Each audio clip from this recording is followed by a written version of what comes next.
Okay, well, we'll have to find out what that means. Anyway, he is author of From Revolution to Ethics, May 1968, and Contemporary French Thought. He is working on the concept of the terror, and he is going to speak today about the French terror and Russian terrorism.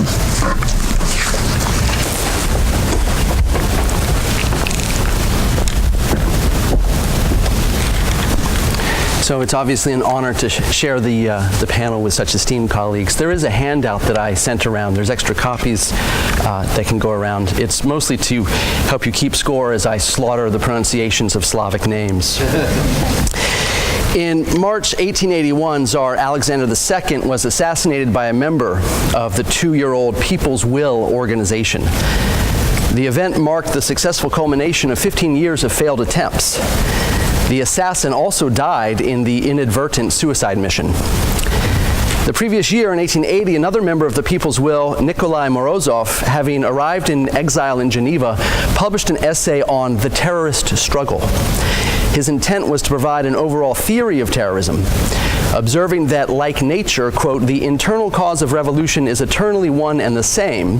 Morozov explained that the terrorist struggle marked an original expression of revolutionary politics after the Tsar had crushed rural and urban mass organization in the 1870s. Small, elusive groups operated in secret were targeting government agents and the Tsar for assassination. This kind of revolutionary violence was superior because precise. It punished, Morozov said, quote, only those who are really responsible. Terrorists were to strike and escape, remaining alive to fight another day. The terrorist movement embodied an idea that could not be destroyed. It would circulate wherever tyrants and despots oppressed the people. Morozov began his essay of 1880 with 3 epigraphs about and from the French Revolution by François Mignet, Robespierre, and Saint-Just. He repeated the Saint-Just citation in the text. Every man has a right to kill a tyrant, and a nation cannot take away this right even from one of its citizens. Morozov's explanation of what might be called an inventive inheritance of the French Revolution was perhaps the most thorough, but he was not alone. The emergence of Russian terrorist talk can be dated to 1878 to 1880. In spite of obvious differences of time, location, the role of state versus non-state actors, Russian reference to terrorism connected directly to the terror of the French Revolution. As a case of what Edward Said called traveling theory, Russian terrorism involved analogous vocabulary and somewhat different reference. This story of conceptual mutation involved both social dynamics and discursive repertoires as endogenous Russian populism intersected with historical memory of the French Revolution. As a shortcut, one can consider placing 2 existing scholarships in conversation. For instance, Claudia Verhoeven's recent work on Russian terrorism and the pioneering study of Dmitry Schlepentok on the Russian reception of the French Revolution. Isaiah Berlin hit the nail on the head when he suggested that mid-19th century Russian radicals moved, quote, from ready-made solutions imported from the West to the creation of new doctrines and modes of action adapted carefully to the particular problems posed by Russia alone, end quote. The historiographical challenge is to explain how the language of the terror of the French Revolution was translated and transformed into the phenomenon of terrorism involving a discourse, concepts, and practices of bodily harm. The context needs to be recalled. Alexander I, who ruled Russia between 1801 and 1825, had been initially open to constitutional reforms, but ultimately pursued a reactionary path expressed in the Holy Alliance of 1815. The Decembrists waited until he died to act and also to fail. Nicholas I began his reign in 1825 intent on crushing any dissent and cultivated autocratic and religious Slavophilia against the Western revolutionary virus. It was against this sensibility that liberal and radical Westernizers responded. Yet after the disappointments of 1848, radical Westernizers such as Alexander Herzen themselves became Slavophiles. Since Russia did not share Europe's past, its future could be original. And when Nicholas I suddenly died in 1855, the new Tsar and future victim, Alexander II, undertook a series of reforms, most notably emancipating the peasantry in 1861. The opening encouraged those who imagined revolutionary democratic politics, famously in literature but also in practice. In 1862, Petra Zajekniewski called for a revolutionary party to establish a dictatorship a la Auguste Blanqui. Having studied the history of the West, he said, quote, "We will be more consistent than the great terrorists of 1792. To overthrow the present order, we will have to shed twice as much blood as did the Jacobins in the 1790s. In 1866, one Dmitry Karakozov took a pot shot at the Tsar in an effort, says Verhoeven, to trigger revolution. This was the first of many assassination attempts before Alexander II was murdered in 1881, and it typified the era of 1860s nihilism.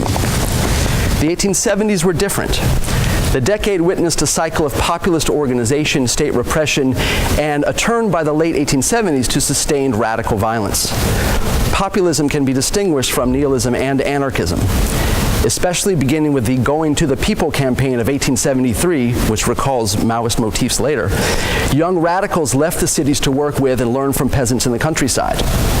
Their moralism, sense of guilt, and self-sacrifice have often been discussed. The peasant commune was held aloft as a substantive and normative model.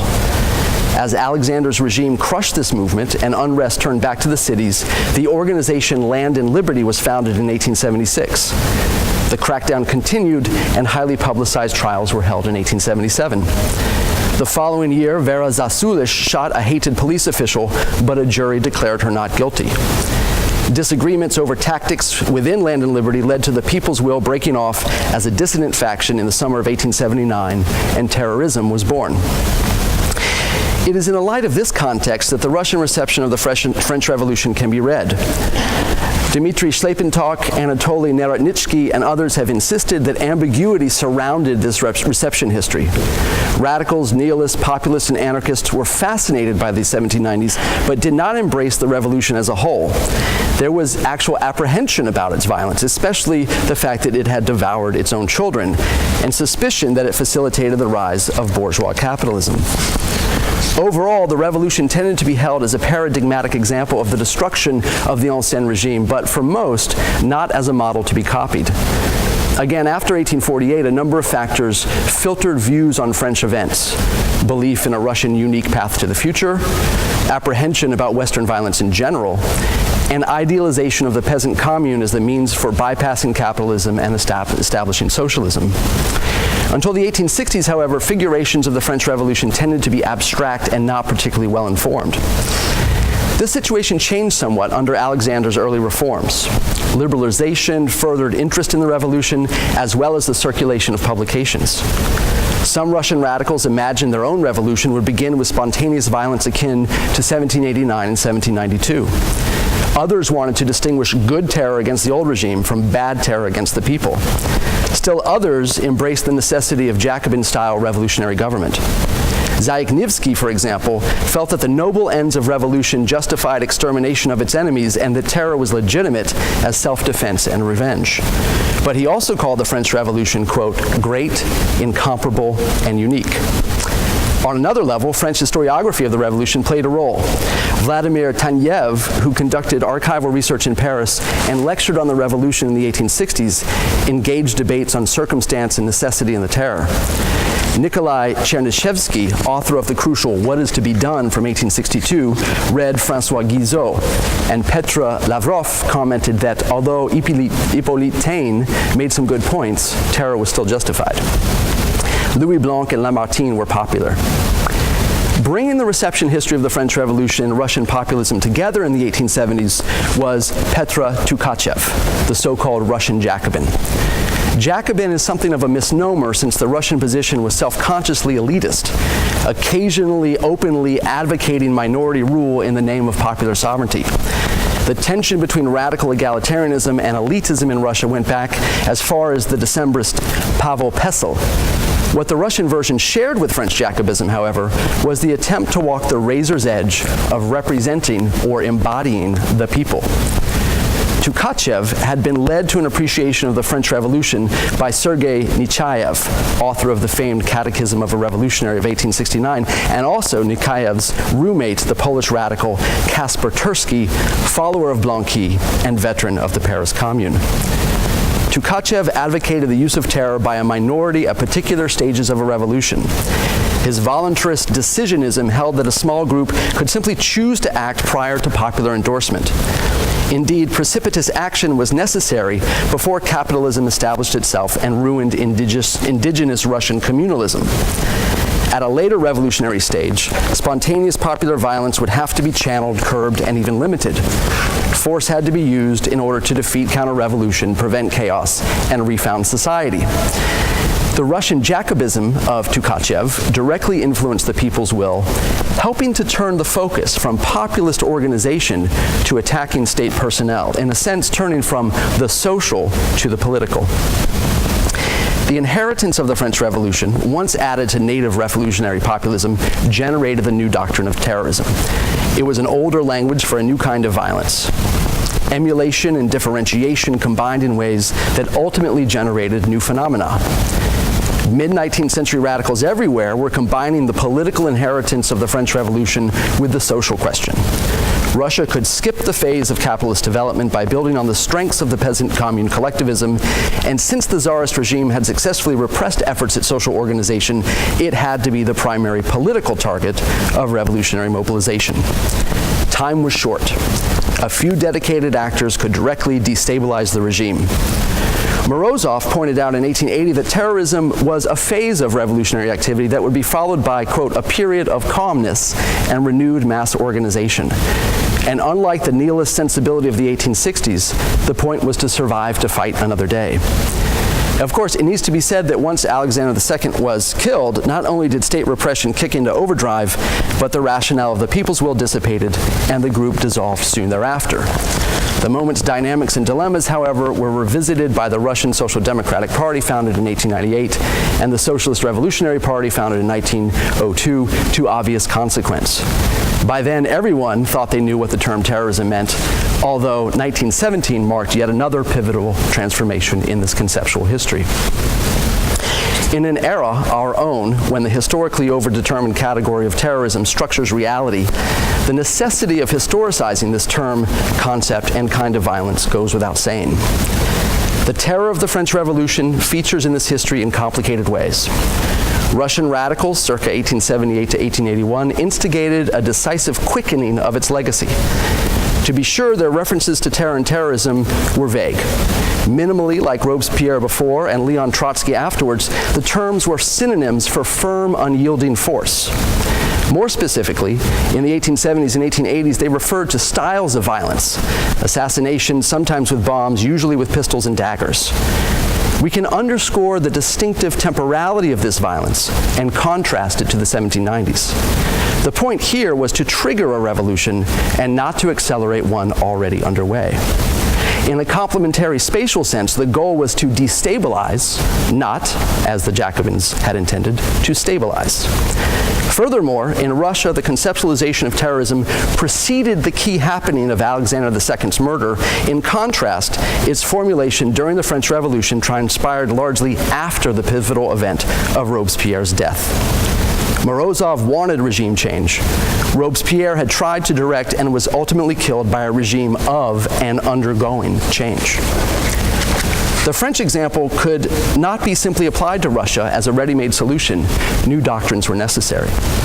This brief sketch raises other questions. For starters, the trajectory from Gracchus Babeuf to Filippo Buonarroti to Blanqui, about contemporaneous events from the Paris Commune to shootings and bombings in Germany and Italy, about mutations in the traditions of tyrannicide. In my present research, I'm investigating Russian exiles in Geneva, Paris, and London who, like Morozov, openly debated the morality and tactical effectiveness of violence as terrorism. People like Gerasim Romanenko, whose 1880 essay Terrorism and Routine responded directly to Mikhail Drahomonov's article on terrorism and liberty in Russia. Or Sergei Podolinsky, whose Socialism, Nihilism, Terrorism, published in La Revue Socialiste in May 1880, responded to un vieux socialiste russe who had attacked him in L'Égalité that January. It seems to me there will be lessons to discover that might serve a critical history of the present.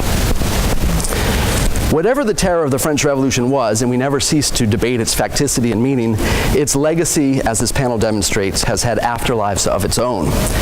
Circumstance, necessity, class conflict, proto-totalitarianism, endemic violence, emotion, and more recently, friendship. Interpretations began in late July 1794 and have never ceased. It matters that the word terrorisme seems to have appeared in print for the very first time with the publication of Jean Lambert Tallien's speech of 28 August 1794 on the system of terror. And the term terroriste made its debut a week later in an article published by Babeuf. As for the terror itself, both as phenomenon and interpretation, one still has to take a position on the originary crucible in order to make claims about its inheritance. It seems to me that between 1793 and 1797, the notions of both state and non-state terror took shape. Visions of terror as an expression of state power accrued after the fact. Of course, the revolutionaries of 1793 and 94 and under Thermidor failed to achieve what Max Weber called the monopolization of legitimate violence.